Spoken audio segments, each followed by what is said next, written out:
Hello दोस्तों, मेरा नाम है आकाश शर्मा और आज से हम इस चैनल पे स्टार्ट करने वाले हैं भारतीय राज्य व्यवस्था की पूरी सीरीज। और इस पूरी सीरीज में हम भारतीय राज्य व्यवस्था को पूरा डिटेल में कवर करेंगे और सारी चीज़ें बहुत आसानी से समझने की कोशिश करेंगे। तो इस वीडियो में हम सबसे पहले स्टार्ट करने वाले हैं भारतीय राज्य व्यवस्था की, जो हमारे जो संविधान की जो पृष्ठभूमि थी, जो ऐतिहासिक पृष्ठभूमि थी, हम पहले वो समझने की कोशिश करेंगे कि ऐतिहासिक पृष्ठभूमि क्या थी हमारे संविधान की, तो जिस वजह से हमारा संविधान उस तरीके से बन पाया जो अभी आज हमारे पास में है। क्योंकि आप जानते हैं कि हमारे संविधान जैसे बना, हमारे संविधान को बनने में 2 साल 11 महीने 18 दिन का समय लगा हुआ था। और उस टाइम पे भी संविधान सभा का निर्माण हुआ था, संविधान सभा का गठन हुआ था। वहाँ पे उन लोगों ने जो संविधान सभा के सदस्य थे, उन लोगों ने कई बाहर के देशों के में भी गए, वहाँ पे भी भ्रमण करा, वहाँ पे जाके भी अलग अलग देशों के संविधान देखे, उनकी ज़रूरतों के हिसाब से उनके संविधान देखे, ताकि हमको पता चल सके कि हम किस तरीके का संविधान बना सकते हैं। तो उन्होंने जब बाहर के भी संविधान देखे, यहाँ के भी संविधान देखे, तो इस वजह से इन लोगों को एक चीज़ समझ में भी ये चीज़ भी समझ में आई कि उन जिन जिन भी कंट्री ने जिस कंट्री ने उनके संविधान बनाए, वहाँ की उनकी जो व्यवस्था थी, उनकी जो ज़रूरतें थी, उनके हिसाब से उन्होंने अपने संविधान को निर्माण करा। वैसे ही हमने भी यहाँ चीज़ें देखी कि हम लोगों को क्या क्या चीज़ों की ज़रूरत है, क्या चीज़ें हमें आने वाले टाइम में ज़्यादा ज़रूरत पड़ेगी उस चीज़ की, तो उन्होंने इस तरीके से संविधान बनाने की कोशिश करी। तो यहाँ पे हमारे लिए ऐतिहासिक पृष्ठभूमि बहुत ज़्यादा ज़रूरी है, क्योंकि इस ऐतिहासिक पृष्ठभूमि से हमारे संविधान में बहुत सारी चीज़ें ली गई हैं। तो इसलिए सबसे पहले हम इस ऐतिहासिक पृष्ठभूमि को समझने की कोशिश करेंगे और इसको अच्छे से समझेंगे। तो ऐतिहासिक पृष्ठभूमि को हम 2 भागों में बांटते हैं। 2 भागों में कैसे बांटते हैं?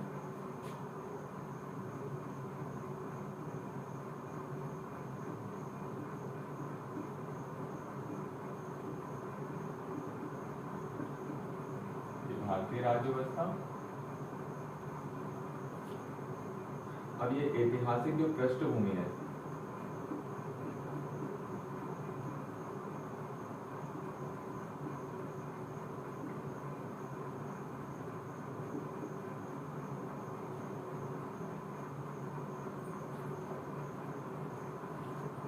एक है जो कंपनी के शासन में जो चार्टर एक्ट आ रहे थे, कंपनी के शासन,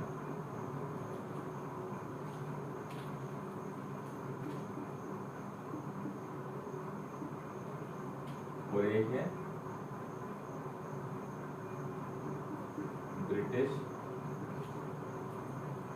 ताज का शासन।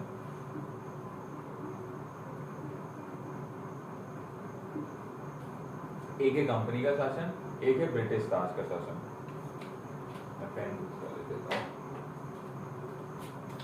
एक था कंपनी का शासन, एक था ब्रिटिश। ये कंपनी का शासन क्या था? कंपनी के शासन में हम पढ़ते हैं 1773 से 1853। 1773 से 1853 ये कंपनी के शासन में था। यहाँ पे कंपनी का शासन चल रहा था और इन कंपनी के शासन में वहाँ से चार्टर एक्ट आ रहे थे। आज ब्रिटिश गवर्नमेंट से ही रहे थे, ब्रिटिश सरकार से ही रहे थे, लेकिन ये कंपनी के शासन के अंदर था। जो भारत में कंपनी का शासन चल रहा था इस टाइम पे। फिर होता है 1857 की क्रांति होती है। 1857 की क्रांति के बाद में ये ब्रिटिश सरकार को मौका मिल जाता है कंपनी से शासन छीनने का, और ये कंपनी के बाद में यहाँ से 1858 से 1947, 1858 से 1947 तक ये कंपनी के शासन में यहाँ पे अधिनियम आते हैं, एक्ट आते हैं, तो ये कंपनी के हो जाते हैं। तो हम धीरे धीरे करके जितने भी एक्ट आते हैं वो सारे एक्ट को कवर करने की कोशिश करेंगे, सबको अच्छे से आसानी से समझेंगे। और स्टार्टिंग में पहले ये समझने की कोशिश करेंगे कि ये जो एक्ट थे, ये जो अधिनियम आ रहे थे, ये क्यों आ रहे थे, पहले उसको समझेंगे। उसके बाद में एक एक करके सारे एक्ट को हम समझेंगे। बहुत सारे एक्ट आए और जो हमारे लिए बहुत ज़्यादा ज़रूरी है, क्योंकि ये सारे एक्टों से हमने बहुत सारी चीज़ें अपने संविधान में ग्रहण करी हैं। तो पहले हम समझने की कोशिश करते हैं कि ये एक्ट जो थे, ये 1773 से 1853, 1858 से 1947 तक, ये एक्ट क्यों आ रहे थे? क्या हुआ था जब 1600 के टाइम में, जो 17वीं सेंचुरी हमारी स्टार्टिंग में, वहाँ से ब्रिटिश ईस्ट इंडिया कंपनी वहाँ से बनी, वहाँ से बन के हमारे भारत में आई। किस चीज़ के लिए? व्यापार करने के लिए। वहाँ की क्वीन एलिजाबेथ क्वीन से, वहाँ से उन्होंने क्या ली? परमिशन ली, और परमिशन लेने के बाद में व्यापार करने के लिए भारत में आई ये कंपनियाँ। अब भारत में कंपनियाँ जब व्यापार करने के लिए आई तो इन्होंने कुछ टाइम तक तो अच्छे से व्यापार करा। पहले और भी इनके थे, जैसे जो पुर्तगाली थे, डच थे, ये लोग भी थे इनके कंपटीशन में। बाद में फ्रांसीसी भी आए, लेकिन फिर बाद में इन्होंने अपनी मोनोपोली कर ली, मतलब एकाधिकार स्थापित कर लिया, और ये आराम से अच्छे से ट्रेड करते थे अपने भारत में। बहुत अच्छे से व्यापार कर रहे थे ये, बहुत अच्छे से, मतलब इनके लिए अच्छे से। हमारे लिए, भारत के लिए तो बहुत ज़्यादा ये भारत के नागरिकों को बहुत ज़्यादा प्रताड़ित करते थे, बहुत परेशान करते थे, बहुत ज़्यादा टैक्स था। मतलब जो उनकी जो जितना भी व्यापार होता था, वो व्यापार में हमारे भारत के लोगों को बहुत कम चीज़ें बचती थी।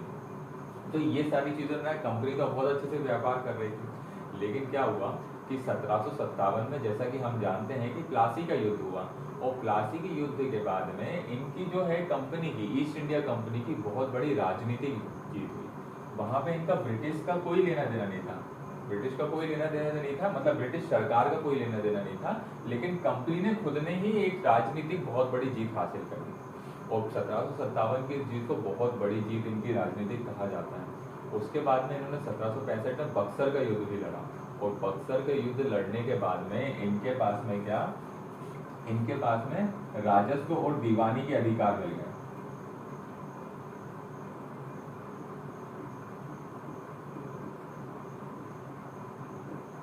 राजस्व और दीवानी के अधिकार मिल गए, मतलब ये अब डायरेक्ट गवर्नमेंट, डायरेक्ट जो भारतीय नागरिक थे उनसे टैक्स ले सकते थे किसी भी चीज़ का।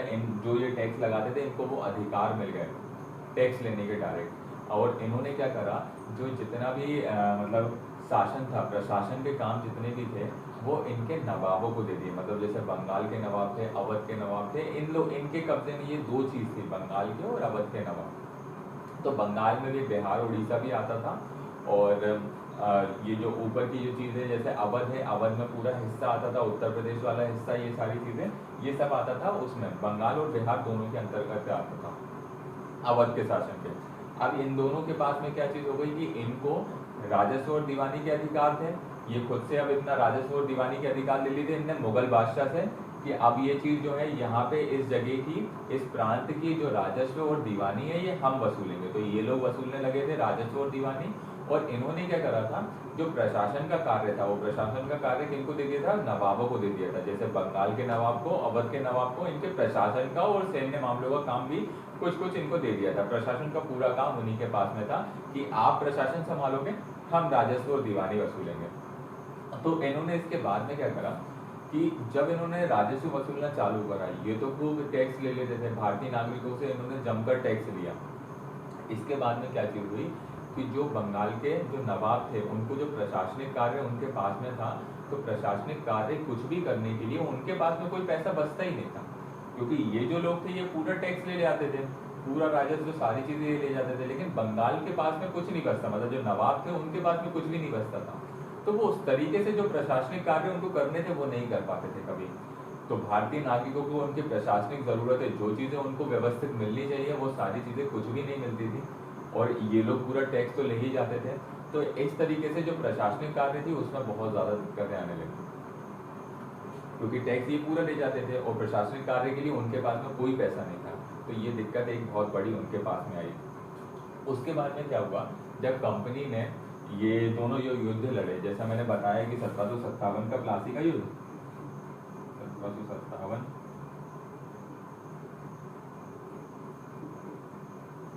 प्लासी, और 1765 का बक्सर, ये दोनों युद्ध लड़ने के बाद में अब क्या होता है कि इनके पास में कोई इतनी बड़ी सेना तो थी नहीं, जो कंपनी थे इनके पास में कोई सेना इतनी बड़ी नहीं थी। इनके पास में हथियार बहुत अच्छे अच्छे थे, लेकिन सेना इतनी बड़ी नहीं थी।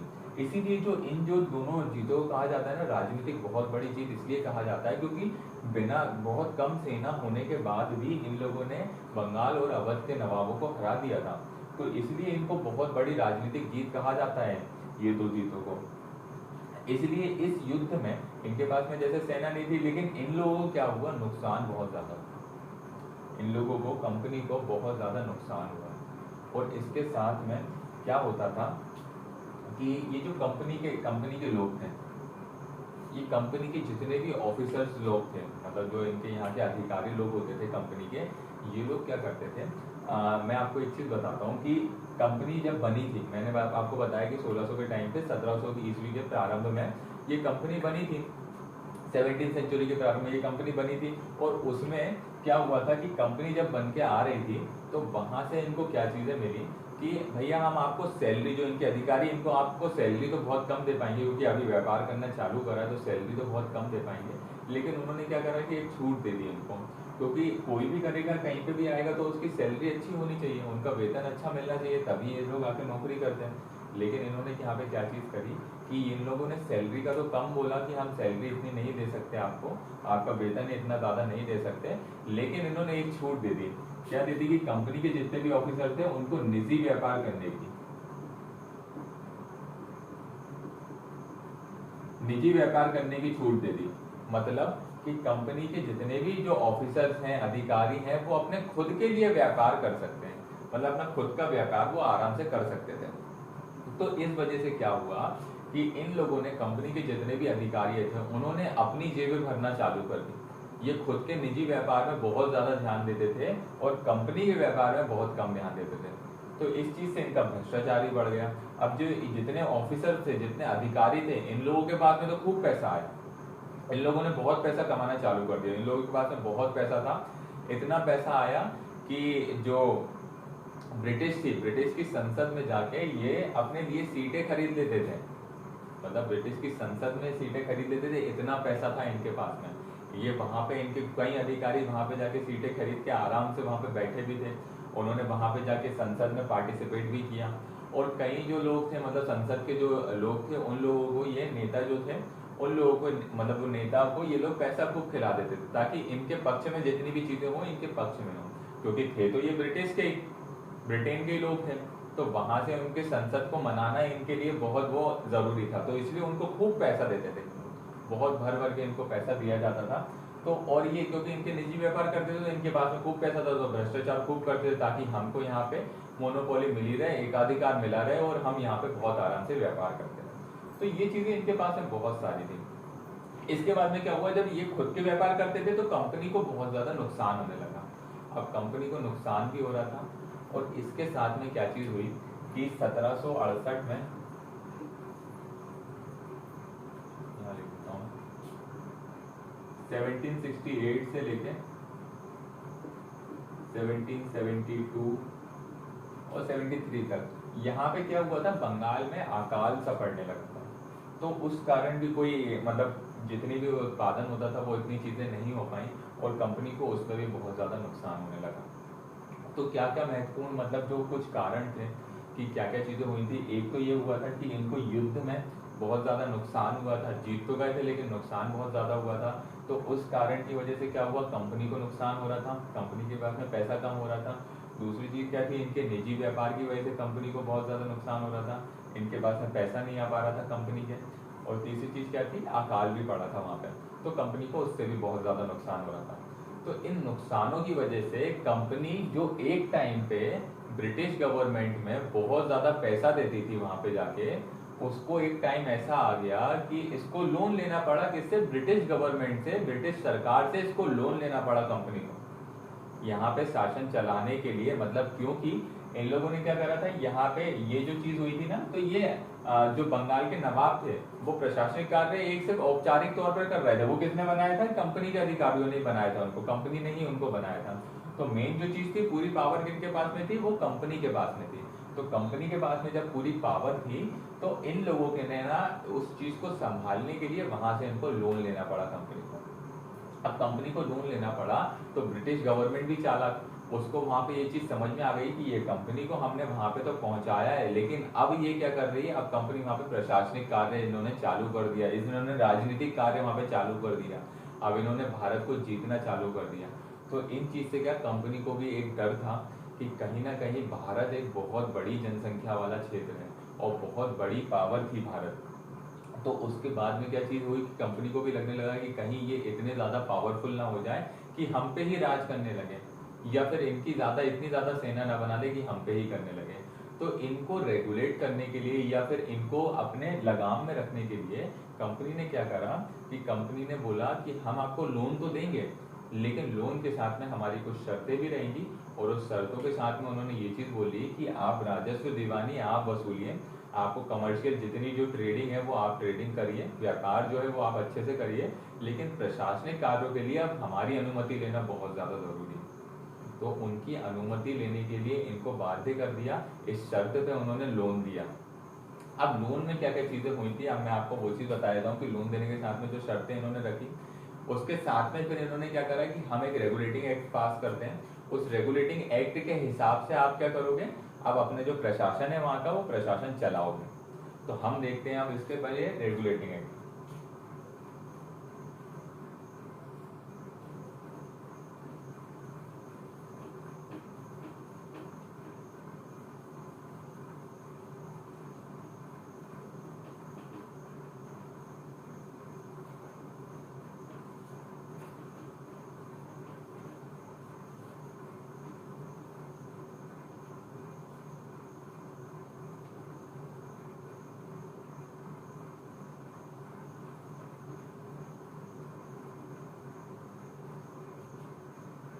ठीक है, तो रेगुलेटिंग एक्ट में क्या क्या चीजें थी, मैंने पहले तो आपको कारण बताया कि इनको क्या क्या कारण थे जिसकी वजह से लोन लेना पड़ा था इनको।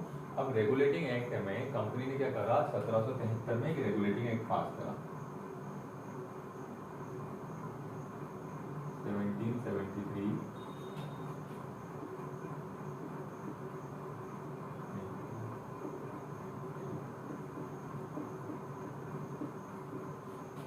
नाम से ही हमको पता चल रहा है कि रेगुलेट करने के लिए इनको करा था, कंपनी को रेगुलेट करने के लिए, कि कंपनी को बता सकें कि आपको अब जो काम है वो किस तरीके से करना है। अभी तक आप जो काम कर रहे थे वो अपने हिसाब से कर रहे थे, लेकिन अब आपको ब्रिटिश सरकार की मंजूरी लेना बहुत ज्यादा जरूरी हो गया। तो इस रेगुलेटिंग एक्ट की जो बातें थी उनको हम जानने की कोशिश करेंगे कि इस रेगुलेटिंग एक्ट में क्या क्या चीजें लिखी हुई थी।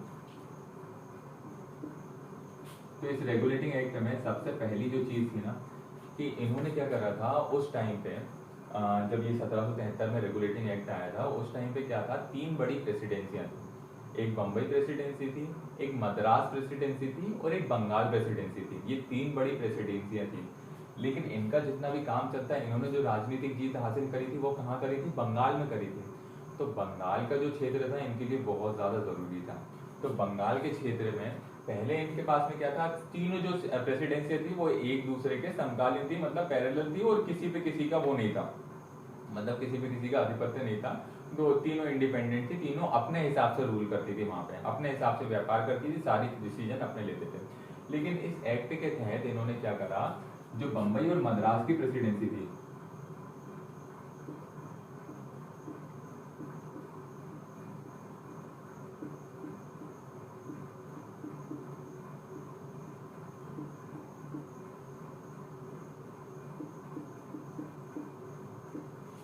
बंबई और मद्रास प्रेसिडेंसी को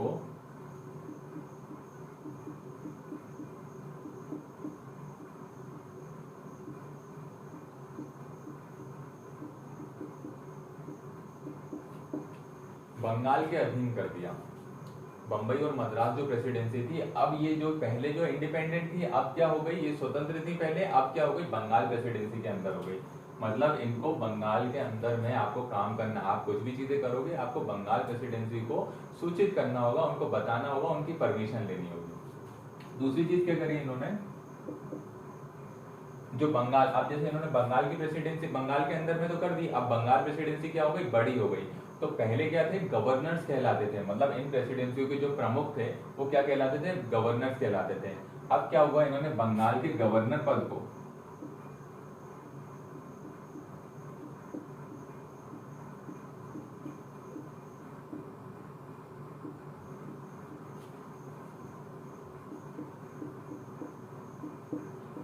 बंगाल के गवर्नर को बंगाल का गवर्नर जनरल कहा जाने लगा।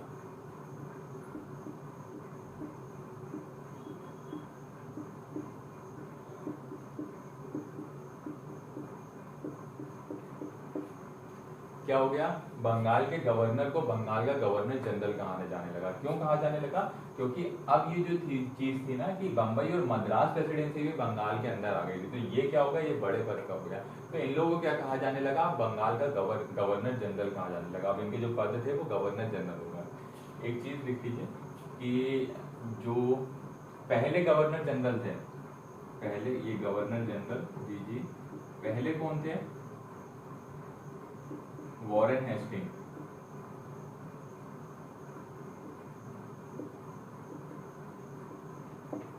वॉरेन हेस्टिंग क्या थे, बंगाल के पहले गवर्नर जनरल थे। बंगाल के पहले गवर्नर जनरल कौन थे, वॉरेन हेस्टिंग थे। अब तीसरी चीज क्या हुई, तीसरी चीज क्या हुई कि जो ब्रिटिश संसद थी वहां से इनको चलाने के लिए, इनको रेगुलेट करने के लिए ब्रिटेन में क्या चीज करी, कोर्ट ऑफ डायरेक्टर को इन्होंने स्थापित कर दिया।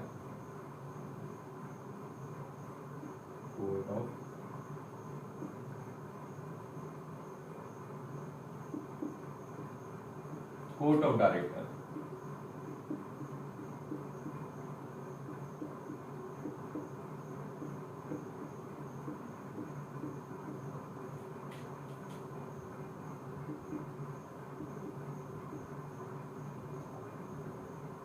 निर्माण करा।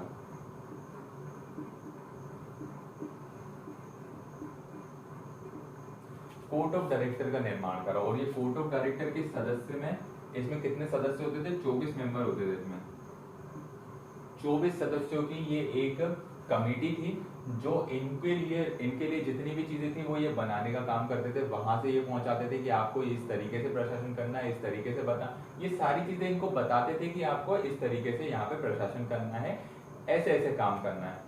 क्योंकि इन्होंने, मैंने बताया था कि इन्होंने शर्त रखी थी कि हम आपको बताएंगे, तो इन्होंने वहीं पे एक ये कमेटी का यहाँ पे ये बना दी, कोर्ट ऑफ डायरेक्टर बना दी कि अब ये जो बॉडी है ये इनको बताएगी किस तरीके से आपको वहां पे प्रशासन करना है। इसके बाद में क्या चीज हुई, जो बंगाल था, बंगाल में क्या करा इन्होंने, बंगाल में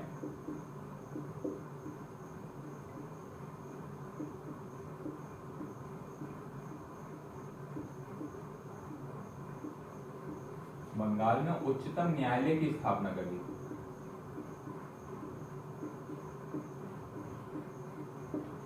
बंगाल में क्या कर दिया उन्होंने, उच्चतम न्यायालय की स्थापना कर दी। मतलब जो न्याय संबंधी जो जितनी भी चीज थी, पहले क्या थी, सारी चीजें इनके हाथ में थी। ये जो जितने भी गवर्नर्स थे ना, ये सारी चीजें संभालते थे कि कोई भी आए क्या न्याय, ये सारी चीजें, कानून भी यही बनाते थे, मतलब लेजिस्लेचर भी यही थे। और जो विधायिका थी, मतलब जो कानून बनाने वाली लेजिस्लेचर थी, वो ये थे। कार्यपालिका जो थी वो भी ये करते थे, और न्यायपालिका भी इन्हीं के हाथ में थी। तो अब क्या करा, यहाँ से इनकी न्यायपालिका जो थी ना, वो उनको अलग कर दिया।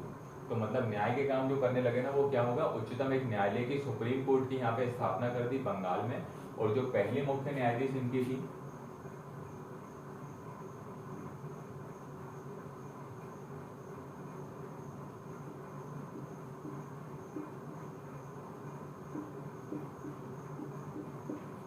एलिजा एंटे कौन थी, इनकी प्रथम मुख्य न्यायाधीश थी। प्रथम मुख्य न्यायाधीश कौन थी, एलिजा एंटे, बंगाल की उच्चतम न्यायाधीश। अब इन्होंने क्या करा कि इनको पता था कि कंपनी को नुकसान कैसे हो रहा था। मैंने आपको एक कारण बताया था कि कंपनी को नुकसान किस वजह से हो रहा था, इनके निजी व्यापार की वजह से हो रहा था। कंपनी के जो अधिकारी थे उनके निजी व्यापार की वजह से कंपनी को नुकसान हो रहा था। तो इन्होंने क्या करा, कंपनी के निजी व्यापार को बंद कर दिया। उन्होंने बोला कि हम आपकी सैलरी बढ़ा देंगे, कंपनी का निजी व्यापार, लेकिन अब जो आप निजी व्यापार जो कर रहे थे ना, वो आपको बंद करना पड़ेगा। अब आपको जितना भी काम जो था वो कंपनी के लिए आप करोगे काम। तो इन्होंने क्या करा,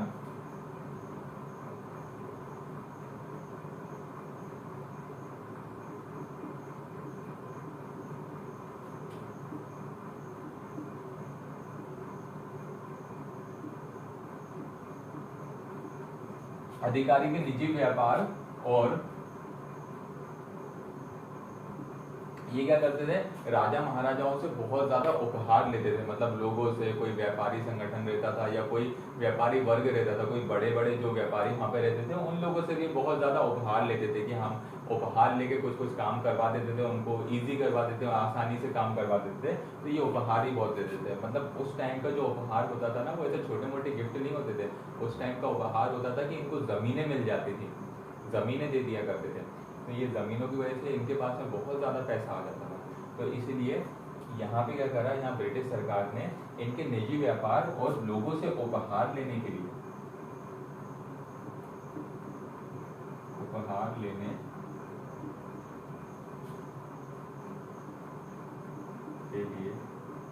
प्रतिबंध लगा दिया।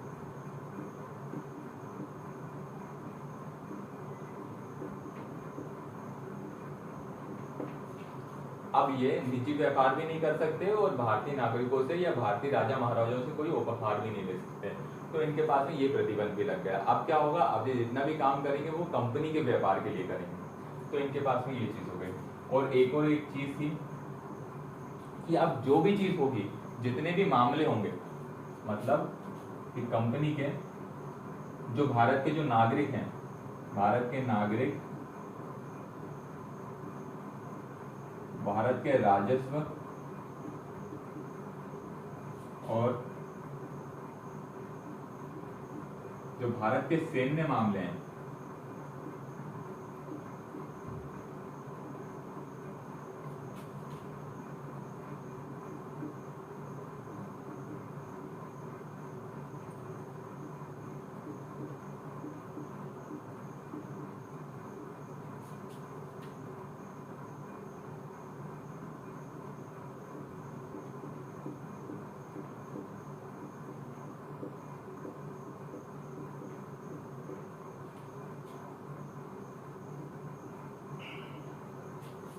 अब क्या कर दिया ब्रिटिश सरकार ने, यहाँ पे एक चीज बता दी कि अब भारत में जितने भी राजस्व, जितने भी नागरिक और जो सैन्य मामलों से जुड़ी जितनी भी बातें होंगी, जो भी आप कानून बनाओगे, जैसे जैसे चीजें करोगे, प्रशासन करोगे इनके ऊपर, उन सब की जानकारी जो है वो ब्रिटिश सरकार को आपको देनी पड़ेगी। इन्होंने कंपनी के ऊपर ये रेगुलेटिंग एक्ट लगा दिया।